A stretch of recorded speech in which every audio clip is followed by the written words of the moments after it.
Can you imagine the woman you're about to marry, the person you thought was your future, screaming in front of 40 people, "You could never be a good husband. I'm not going to marry you." My world shattered in that moment.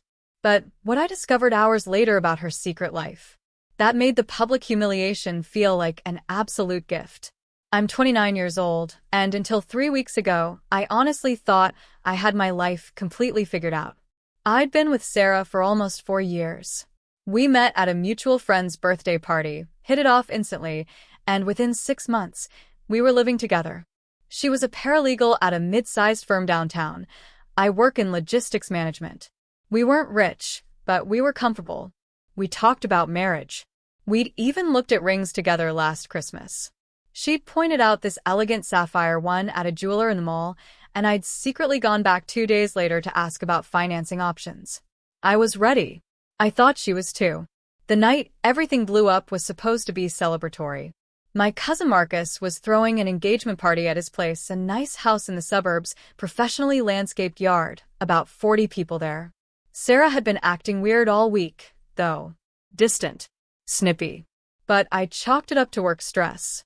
She'd mentioned her boss was being difficult about some case deadlines, and she'd been staying late at the office 3 or 4 nights that week. I'd even offered to bring her dinner one of those nights, but she'd said no, that she'd just grab something from the deli downstairs. We arrived around 7 o'clock. The party was already in full swing. Music playing from outdoor speakers, people clustered in groups around the patio and living room. I was talking with Marcus and a few of my friends near the kitchen island when Sarah walked up. She had a drink in her hand. Her face was flushed, and I could tell she'd already had at least 2 glasses of wine, maybe 3. "Can we talk?" she said. But her tone wasn't quiet or private. It was loud enough that Marcus stopped mid-sentence and looked at her. "Sure, what's up?" I kept my voice calm, trying to steer this towards something normal. "No, I'm serious. We need to talk about us." I glanced around. People were starting to look. Marcus's fiancée, Jennifer, was watching from across the room with a concerned expression. "Okay, let's go outside," I suggested, trying to de-escalate.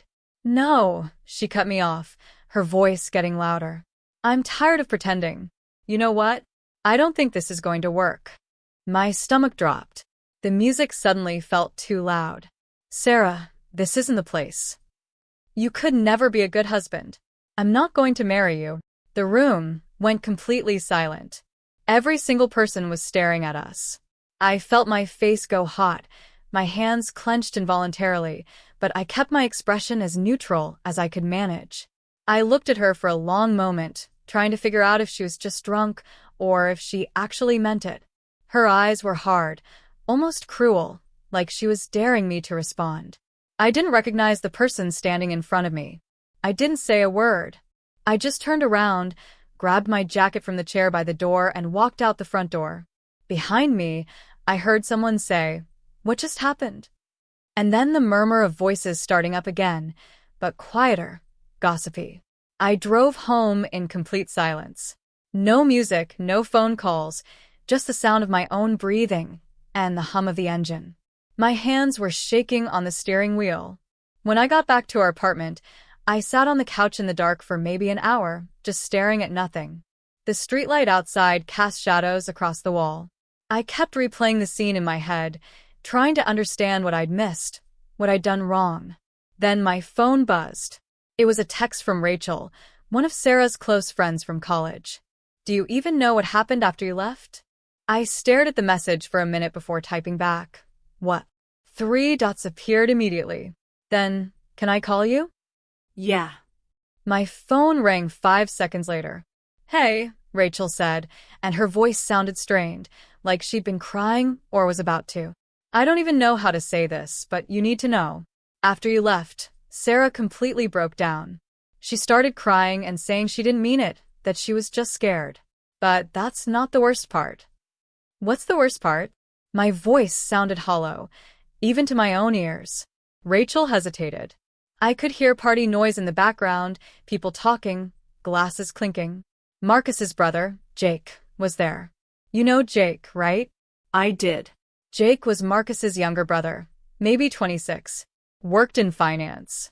Always dressed a little too nice and talked a little too loud about his portfolio and his gym routine. Yeah, I know him. Sarah's been seeing him for at least 2 months. I felt like the floor had disappeared beneath me. The room tilted. What? I didn't know until tonight. I swear I had no idea. After you left, Jake came up to Sarah and tried to comfort her. He put his arm around her, and she leaned into him like it was the most natural thing in the world. Not like a friend comforting a friend, but like they were together. Then I overheard him say, "You said you were going to end it clean." This wasn't the plan. That's when I put it together. I confronted her in the bathroom 20 minutes ago. She admitted everything. I couldn't speak. My brain was trying to process the words, but they felt surreal, like something from a bad movie. She said it started at some work event Jake was at in September. Rachel continued, filling the silence. They ran into each other, started talking, and then it just happened. That's what she said, like it was some accident, but 2 months isn't an accident. That's a choice she made over and over. Is she still there? I finally managed to ask. Yeah, she's still at the party acting like she's the victim. A few people are comforting her, but honestly, most people look uncomfortable. Jennifer is pissed. I think she wants Sarah to leave. Thanks for telling me, I said, my voice cracking a little on the last word. What are you going to do? I don't know yet. We hung up, and I sat there in the dark for another hour. Then something clicked in my brain, and I started thinking clearly for the first time all night. I opened my laptop and logged into our shared bank account, the one we'd set up for rent and utilities about 2 years ago. We'd both contribute a set amount each month, and it was supposed to make things easier. I started scrolling through the transactions from the past few months. At first, everything looked normal. Rent, electric bill, internet, groceries. Then I noticed charges I didn't recognize. A restaurant called Provisions, an upscale place downtown that I'd never been to. $180 2 months ago. Another one 3 weeks later, $210. Then there was a hotel charge from 4 weeks ago, $340 from a boutique hotel about 15 minutes from our apartment. Sarah had told me she was at a work conference in Chicago that weekend. I took screenshots of everything, every transaction that didn't make sense. There were 11 in total. I didn't sleep that night. I couldn't. I just sat there on the couch, laptop open, staring at those bank statements and thinking about every lie she'd told me. Every time she'd said she was working late. Every time she'd been too tired to go out with me on weekends. Every time she'd picked a fight over something trivial, and now I realized it was probably because she was feeling guilty. At around 6 o'clock in the morning, I heard the apartment door open. Sarah came in quietly, like she was trying not to wake me. She was still in the same dress from the party, and she looked exhausted. I was sitting at the kitchen table with my laptop open and a cup of coffee that had gone cold an hour ago. She froze when she saw me. "We need to talk," I said. She dropped her purse on the counter and crossed her arms defensively. Her makeup was smudged under her eyes, and her hair was messy. I know I messed up last night. I was drunk, and I didn't mean, "How long have you been sleeping with Jake?" Her face went pale. All the color drained from her cheeks. "What?"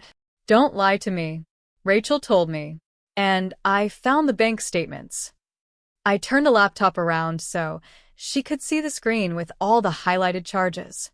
She stared at the charges for a long moment, her mouth opening and closing like she was trying to find words. Then her shoulders sagged. "It just happened. It wasn't planned. 2 months isn't just happened, Sarah. 2 months is a relationship. 2 months is a choice you made every single day." "I was confused," she said, and her voice cracked.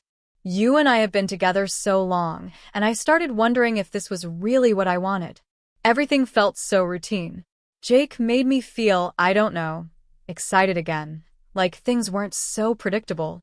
So, you humiliated me in front of 40 people because you were bored?" I could feel the anger rising now, hot and sharp in my chest. "That's not fair." No. "What's not fair is that I spent 4 years building a life with someone who was shopping for upgrades behind my back.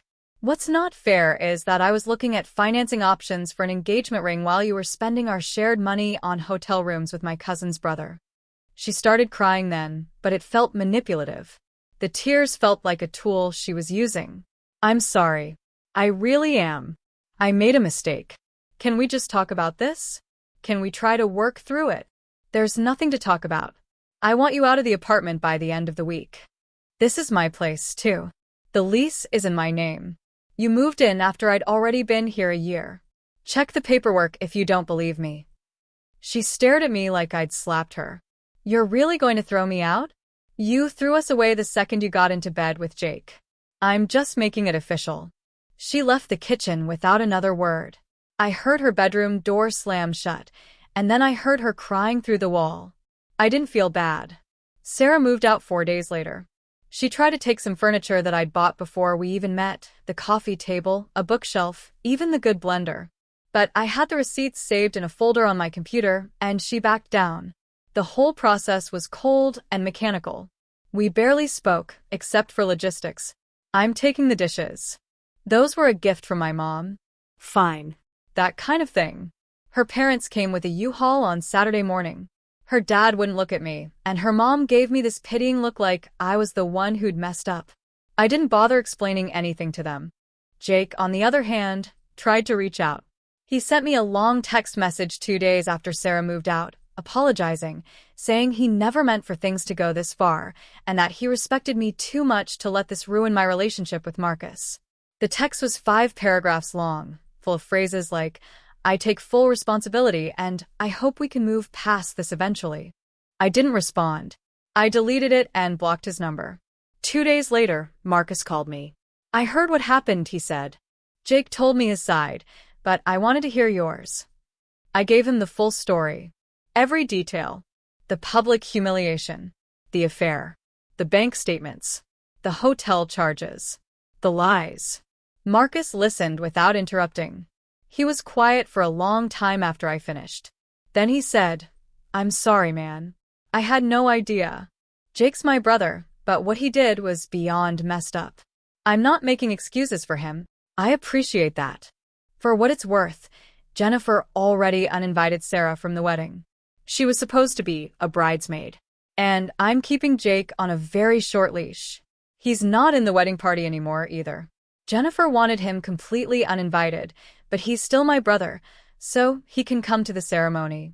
And that's it. No reception. That gave me some small satisfaction, but it didn't fix the betrayal. Nothing could fix that. About 2 weeks after Sarah moved out, I got a message from her on Instagram. It was long and rambling, basically saying she'd made the biggest mistake of her life and wanted to meet up to talk.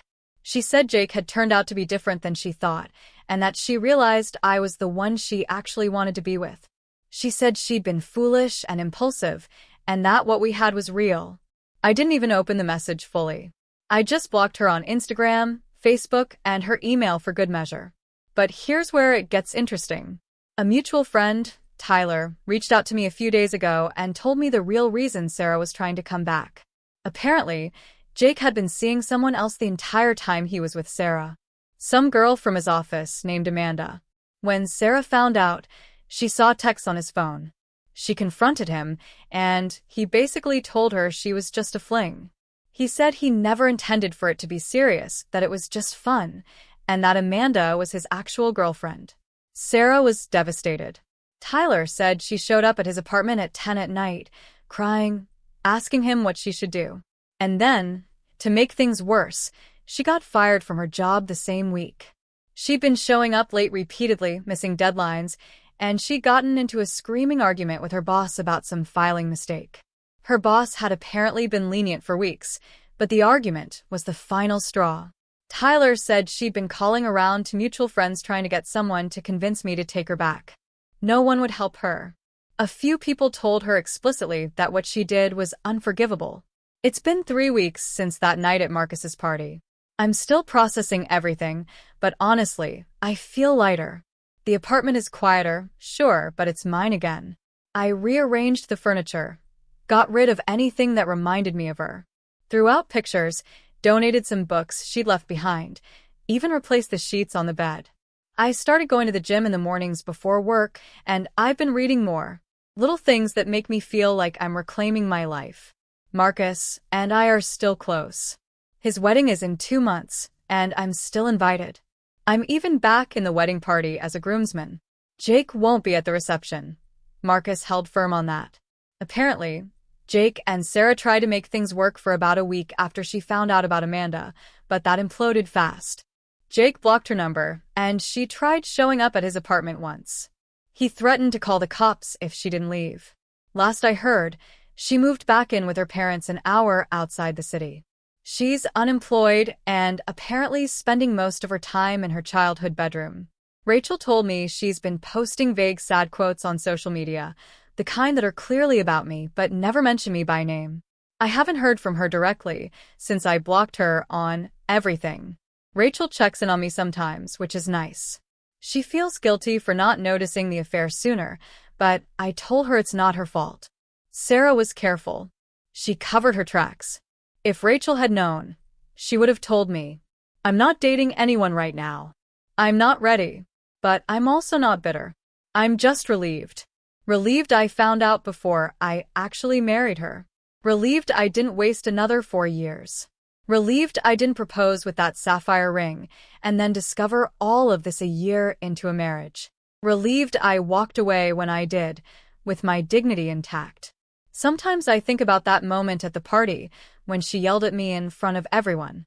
At the time, it felt like the worst moment of my life. Now I realize it was a gift.